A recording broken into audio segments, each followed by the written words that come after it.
Buletin Didik 30 Mac bersama saya Charles Mohan. Salam sejahtera. Kementerian Pendidikan KPM mengenal pasti 6 subjek teras yang memerlukan tambahan bilangan guru di sekolah. Mata pelajaran tersebut adalah Bahasa Melayu, Bahasa Inggeris, Pendidikan Islam, Reka Bentuk dan Teknologi Pendidikan Seni Visual serta Sejarah. Dewan Raya dimaklumkan oleh Timbalan Menteri Pendidikan Lim Hu Ying hari ini pengambilan guru adalah tertakluk kepada kekosongan jawatan dan keperluan option mata pelajaran semasa. Bagi tahun 2021 hingga Januari 2023, KPM telah melaksanakan pengambilan seramai 22,327 guru melalui kaedah one-off dan kluster mata pelajaran.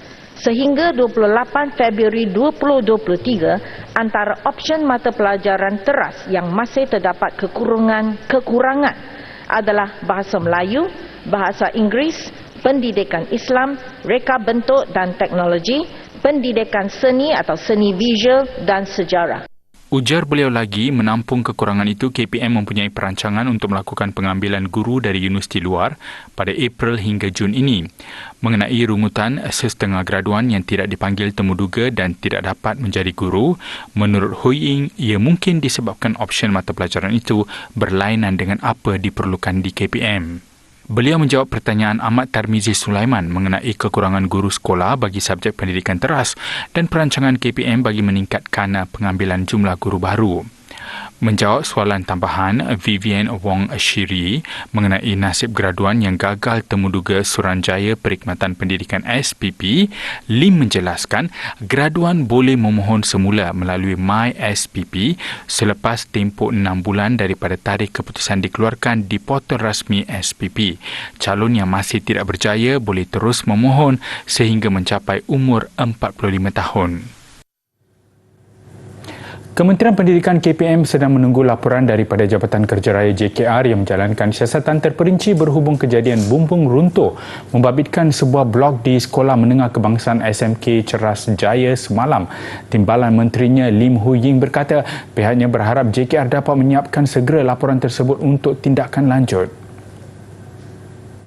Saya di sini amat bersyukur kerana sebelum itu guru besar bila sekolah bermula pada 20 hari bulan, kami memang sekolah memang sudah tahu tentang ada bumbung. Bumbung itu, keadaan bumbung itu tidak selamat, berbahaya. Jadi guru besar pada masa itu telah mengarahkan blok ini dikosongkan. JKR pun sudah datang. Okey, buat sekarang kita tengah tunggu laporan daripada JKR. Beliau berkata demikian selepas melawat sekolah berkenaan siang tadi. Tambahnya, tiada kemalangan jiwa dilaporkan. Menurut Hu Ying, pada Januari lalu, pihak sekolah telah memaklumkan kepada Jabatan Pendidikan Negeri Selangor mengenai keadaan struktur bumbung itu.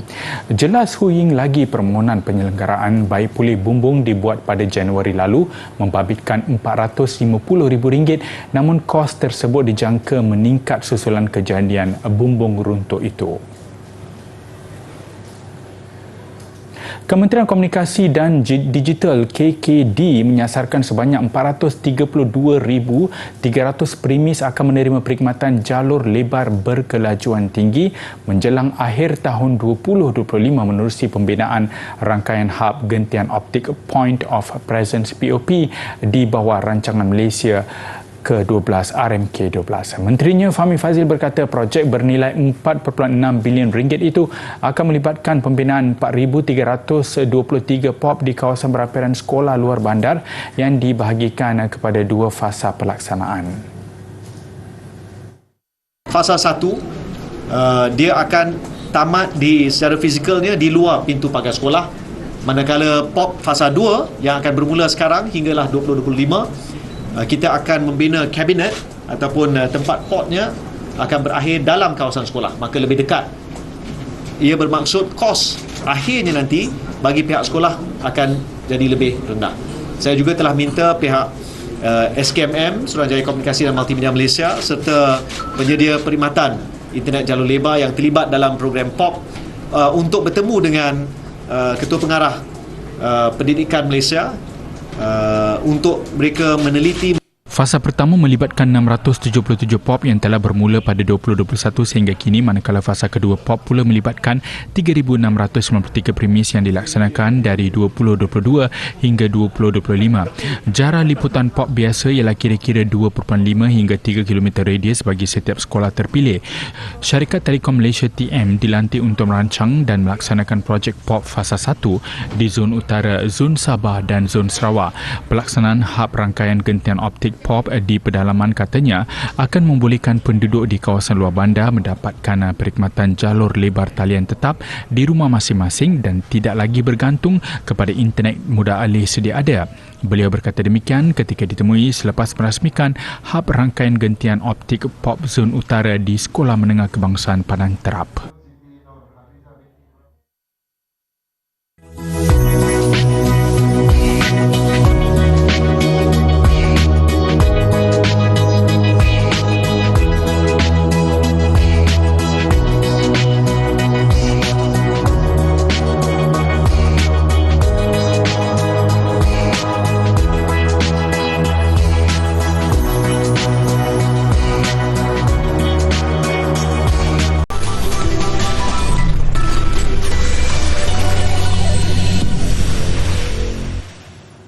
Bersua kembali, kemahiran menganyam daun mengkuang untuk dijadikan tikar, tempuk dan juga kraft tangan sudah menjadi kelaziman buat penduduk orang asli, khususnya kaum wanita di daerah Gua Musang. Bagi warga emas, saya Pedik 63 tahun dari Kampung Merlung, rancangan pengumpulan semula RPS Kuala Betis, hasil kraft tangan yang dihasilkan mampu menampung keperluan harian bersama keluarganya. Menurut saya, dia mula mempelajari kemahiran menganyam daun mengkuang sejak remaja dan ia merupakan warisan daripada ibunya yang juga mahir menganyam pelbagai jenis kraft tangan. Sebelum ini, saya tidak menjual hasil kraft tangannya dan hanya membuat koleksi sahaja. Namun setelah dibantu cucu Nora Kantin dengan jualan di atas talian, dia kini mampu memperolehi pendapatan sekitar RM500 sebulan. Pendapatan itu sedikit sebanyak membantu ekonominya sekeluarga kerana dia kini berdepan dengan pelbagai komplikasi penyakit yang memerlukan rawatan berkala di klinik dan hospital. Masa tu saya start menganyam macam 3 gerap-gerap tangan ni lah. Saya menganyam tupi. Tupi tu harga dia kadang-kadang 80, kadang ke bawah 50. Lepas tu itu macam beg. Beg besar sangat saya jual 50 juga atau 30. Dalam frame, kalau saya buat 3 frame, lepas tu saya jual kalau guna dalam frame tu 50. Kalau buat saya jual sampel tak ada frame, itu RM20 saya bagi. Saya buat macam topi ni satu hari 2 biji saya dapat. Lepas tu saya jual, saya dapat 500. Pasal beginilah saya, sebab saya berusaha dalam yang ni, pasal saya ada penyakit kencing manis, darah tinggi, kolesterol. Hari-hari lah saya pergi dekat klinik, ubat pun saya jaga. Menurut saya, dia juga pernah menyertai bengkel bimbingan teknik anyaman pada tahun 2013 bersama anaknya Rosida Abab. Sementara itu, cucunya Nora Kantin berkata harga kraft tangan kini meningkat kerana kesukaran untuk mendapatkan bahan asas seperti daun mengkuang. Daun mengkuang sangat susah nak ambil dekat hutan. Sebab sekarang ni kan hutan kita sudah dimusnah. Jadi semua herba-herba dari hutan sangat susahlah kita nak ambil. Jadi kalau nak ambil daun mengkuang, jadi kita cari macam budak belia lah, datang pergi ambil. So kita pun bagi upah lah kepada mereka. Sebab itulah kami jual tempok daun mengkuang ni sangat mahal kerana dia punya hasil buat masa sekarang ni sangat teruk lah, sangat susah nak pergi cari dekat hutan. Sekarang pun hutan kami pun sudah botak, jadi kami pun nak dapatkan hasil mengkuang sangat susah lah. Tambah Nora, cara penghasilan anyaman mengkuang juga amat rumit kerana perlu melalui beberapa peringkat termasuk merebus, menjemur dan mewarnakan ikut warna pilihan pelanggan. Lepas rebus, jadi kami kena jemur. Jemur sudah kering, lepas tu kami buburlah dia punya pewarna. Dia punya pewarna pun sekarang ni memang sangat susah juga nak cari. Terpaksa kami pergi cari dekat Perak lah. Sekarang ni masih ada, tapi itulah kadang-kadang tak menentu, kadang-kadang dapat, kadang-kadang tak lah. Menurut Nora, baru-baru ini kraftangan neninya itu turut ditempah oleh ahli politik Gua Musang untuk dihadiahkan kepada Perdana Menteri Datuk Seri Anwar Ibrahim. Lampakan makanan yang tidak habis dijual di Bazar Ramadan kini dimanfaatkan kepada pihak masjid dan mereka yang memerlukan. Inisiatif Majlis Bandaraya Petaling Jaya MBPJ menerusi program More at PJ Love You bagi mengelakkan pembuangan sisa makanan khususnya ketika bulan puasa. Berdasarkan kajian, jumlah pembuangan sisa makanan meningkat kepada 19,000 tan setiap kali Ramadan berbanding 17,000 tan pada bulan biasa. Mengambil kira faktor itu, MBPJ merangka program khas yang julung kali mendapat sambutan bersama usahawan-usahawan mikro. Program juga sebagai tanda kasih sayang terhadap semua penduduk yang memerlukan di daerah itu. Ini adalah sebagai tanda kasih sayang kita di Petaling Jaya kepada semua penduduk kita. Dalam masa sama kita nak mengelakkan pembaziran. Kadang-kadang jualan banyak yang tak habis dan sebagainya. Jadi kita nak elak pembaziran, kita kongsi makanan ini kepada semua penduduk-penduduk kita. Bagi peringkat permulaan, program mendapat kerjasama 5 masjid sekitar. Antaranya Masjid Jumhuria Taman Medan, Masjid Mutadi Damansara Damai, Surau Ar-Rashidin dan Surau Al-Islah Taman Sri Manja. Bagi penduduk, program bagai pucuk dicita ulang mendatang kerana membantu meringankan beban masjid dan surau menyediakan more. Pertama kali saya rasa Majlis Bandaraya yang buat seperti ini. Dulu tak pernah lagi buat. Jadi kita dapati di bawah Masjid As-Salam ada 3 surau yang telah dipilih tadi untuk mendapatkan more Majlis Bandaraya Petaling Jaya. Acara turut selaras dengan tema MBPJ iaitu Smart and Green Bazar Ramadan yang menggalakkan fungsi tanpa tunai dan penggunaan plastik jenis biodegradasi di semua lokasi bazar. Mengenali sikap kaum Dayak, masyarakat ini dikatakan agak pemalu dan sukar untuk bergaul dengan masyarakat lain, lebih-lebih lagi bergelar saudara baru yang berhijrah ke tempat orang lain. Bagaimanapun, sudah menjadi tradisi masyarakat ini suka berkumpul, mendorong Persatuan Dayak Muslim Negeri Johor menganjurkan iftar dari rumah ke rumah sepanjang Ramadan di sekitar Johor Bahru dan Pasir Gudang. Pengurusinya, Muhammad Nicholas Abdullah yang berasal dari Kota Samarahan, Kuching, Sarawak berkata, mereka bagaikan sebuah keluarga besar sekaligus tidak timbul rasa terpinggir selepas memeluk Islam. Selama ini mereka bila masuk Islam, mereka tidak macam terasing, rasa terasing.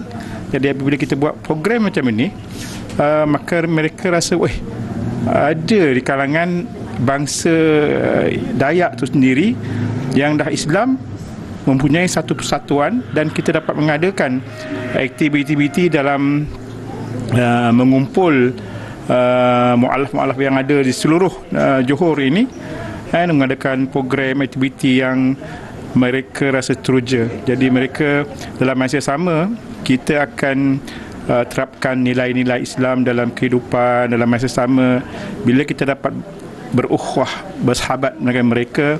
Tambah Muhammad Nicholas yang bertugas sebagai anggota polis Marin dan tenaga pengajar kelas Fardu Ain, masyarakat Dayak mahu mengekalkan budaya kaum Iban namun mematuhi syariat Islam. Setiap hari majlis berbuka akan diadakan di rumah mualaf Dayak di sekitar Johor Bahru dan Pasir Gudang dengan pengisian aktiviti keagamaan termasuk tazkirah dan solat berjemaah. Selepas 3 tahun tidak dapat berkumpul disebabkan pandemik COVID-19, mereka amat teruja kerana dapat meneruskan aktiviti iftar dari rumah ke rumah seperti kelaziman sebelum ini. Kita maklum kalau orang Dayak ni dia memang suka berkumpul. Biasalah dengan budaya, kalau sebelum Islam tu mungkin berkumpul dengan cara lain dengan menyediakan makanan ataupun minuman yang mungkin dilarang dalam Islam, tetapi alhamdulillah bila kita semua bersatu ataupun telah masuk Islam tu, jadi kita bawa balik budaya yang suka berkumpul tu tapi dalam bentuk yang agak berbeza lah. Aktiviti sempena Ramadan itu sangat meriah apabila mereka juga menikmati pelbagai juadah tradisi Bumi Kenyalang seperti ayam panso, mi kolok, laksa Sarawak ikan dan daging salai serta banyak lagi dalam suasana keluarga besar. Bagi saya mungkin sebab belah mak Melayu, orang Johor, ayah pula orang Sarawak. Jadi culture tu macam dapat gabung lah, maksudnya bila macam ni kan biasanya orang Melayu lah mengunjung kan. Tapi bila kita kait dengan orang Sarawak pula, makanan pun jadi makanan-makanan Sarawak. Jadi ya itu bagi saya macam satu kelainan lah.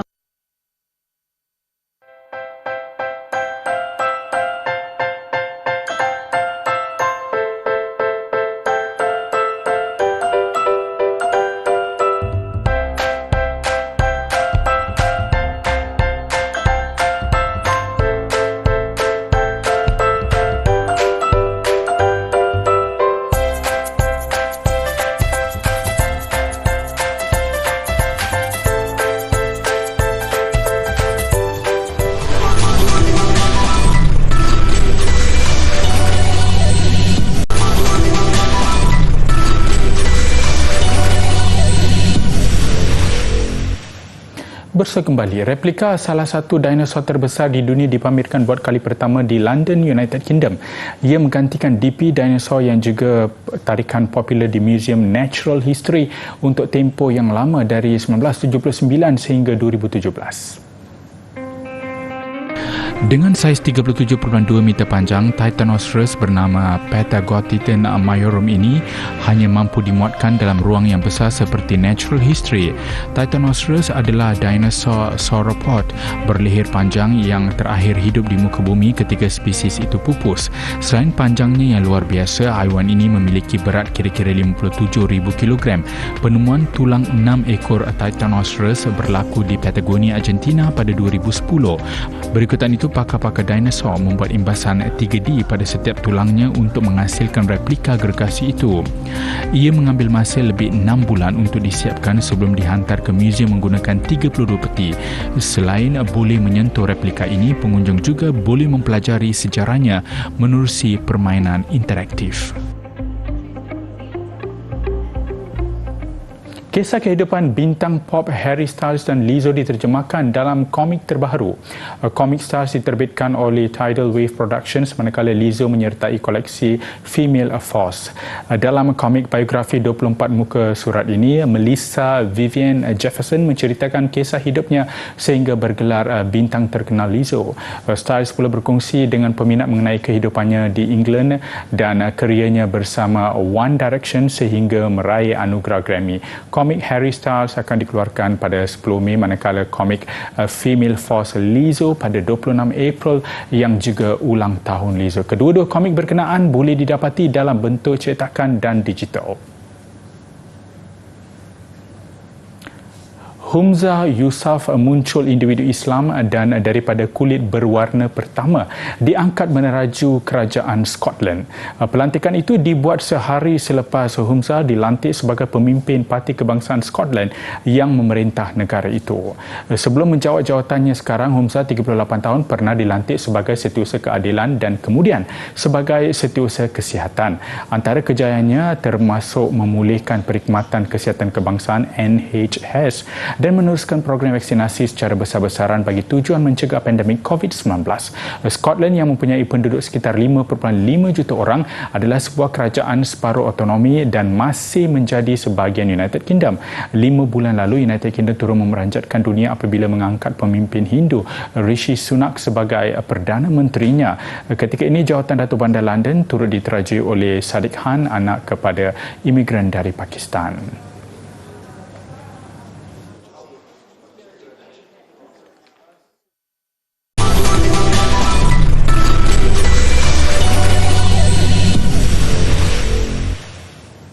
Bola sepak Piala MFL 2023, dua jago Pantai Timur Terengganu dan Pahang menampilkan kelas tersendiri untuk menguasai tangga teratas. Kumpulan A menyaksikan Terengganu 2 mencatat kemenangan keempat berturut-turut menewaskan PDRM, manakala Seri Pahang mengungguli kumpulan B selepas mengalahkan Kelantan. Pertemuan dua pasukan tangga teratas PDRM dan Terengganu 2 menjadi tumpuan kumpulan A berlangsung di Stadium UiTM Shah Alam. Seperti dijangka, kedua-dua pasukan menampilkan corak pantas dengan saling menyerang. Tanpa gol pada 45 minit pertama, kerancakan perlawanan bersambung selepas rehat. Ketika permainan bagaikan terikat tanpa jaringan asalkan lewat Terengganu pada penghujung perlawanan memerangkap PDRM. Fakhrullah Yusof tertampan bola ke gawang sendiri sekaligus menghadiahkan kemenangan buat Terengganu. Ini kemenangan keempat berturut-turut Terengganu untuk mengukuhkan cengkaman di tangga teratas mengumpul 16 mata.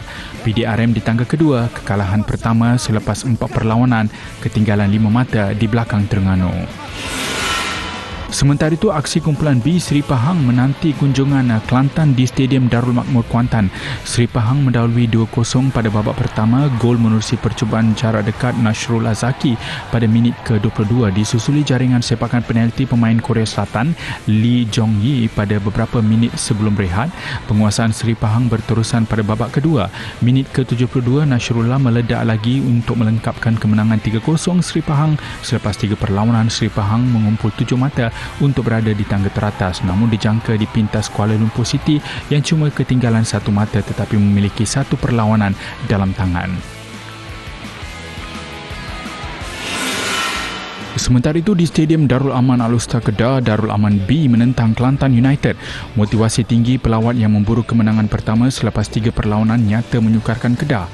Sehingga minit ke-71, tuan rumah menjaringkan gol kemenangan menerusi Faisal Talib. Kedah kini berada di tangga ketiga, mengutip 6 mata hasil 2 kemenangan dan 1 kalah. Kelantan United pula masih gagal meraih mata untuk kekal di tangga tercorot. Pada satu lagi aksi kumpulan A, Penang berdepan skuad Projek FAM MSN di Stadium Bola Sepak Kuala Lumpur. Penang lebih dahulu membolosi gawang tuan rumah pada minit ke-26 hasil sepakan penalti Daniel Irfan Nazri. Minit ke-39, Aidil Azwan mengukuhkan kedudukan Penang 2-0 sehingga tamat babak pertama. Selepas rehat, skuad Projek FAM MSN cuba bangkit memburu gol penyamaan namun sekadar berupaya merapatkan kedudukan menerusi sepakan penalti di hujung perlawanan. Sepakan disempurnakan Zur Hakim Zafran yang turut menyaksikan penjaga gol Penang dilayangkan kad merah. Hasrat komuniti bola sepak Asia Tenggara untuk berkongsi kebanggaan bersama Indonesia selaku tuan rumah Piala Dunia bawah 20 nampaknya tidak kesampaian. Ia susulan pengumuman Persekutuan Bola Sepak Antarabangsa FIFA melucutkan hak tuan rumah Indonesia. Keputusan drastik FIFA dikaitkan dengan pendirian tegas Indonesia yang melarang penyertaan Israel. Keputusan dibuat selepas satu perjumpaan khas FIFA diwakili Presidennya Gianni Infantino bersama Presiden Persatuan Bola Sepak Seluruh Indonesia PSSI Erick Thohir di Doha semalam. Susulan pertemuan itu, FIFA mengeluarkan kenyataan awal pagi tadi membatalkan hak Indonesia sebagai penganjur Piala Dunia bawah 20 tahun. Difahamkan pertikaian tercetus selepas keengganan penduduk tempatan untuk menerima kehadiran pasukan Israel. Untuk rekod, ini kali pertama Israel mara ke pusingan akhir Piala Dunia bawah 20 tahun yang membabitkan penyertaan 24 pasukan. Indonesia yang majoriti penduduknya beragama Islam sememangnya tidak mempunyai hubungan diplomatik bersama Israel susulan krisis di Palestin. Sesi undian Piala Dunia bawah 20 tahun yang sepatutnya diadakan Jumaat ini juga dibatalkan akibat demonstrasi berterusan penduduk tempatan di hadapan kawasan Majlis Pengundian di Bali. FIFA turut memaklumkan tarikh penganjuran Piala Dunia bawah 20 tahun yang dijadual bermula 20 Mei hingga 11 Jun tidak berubah. Pada masa sama, Badan Indo Bola Sepak Dunia itu juga akan mengumumkan tuan rumah baru dalam masa terdekat. Visual pameran lebih 40 kereta api miniatur di Festival Model Kereta Api London mengakhiri paparan buletin di hari ini. Saya Charles Mon, salam hormat.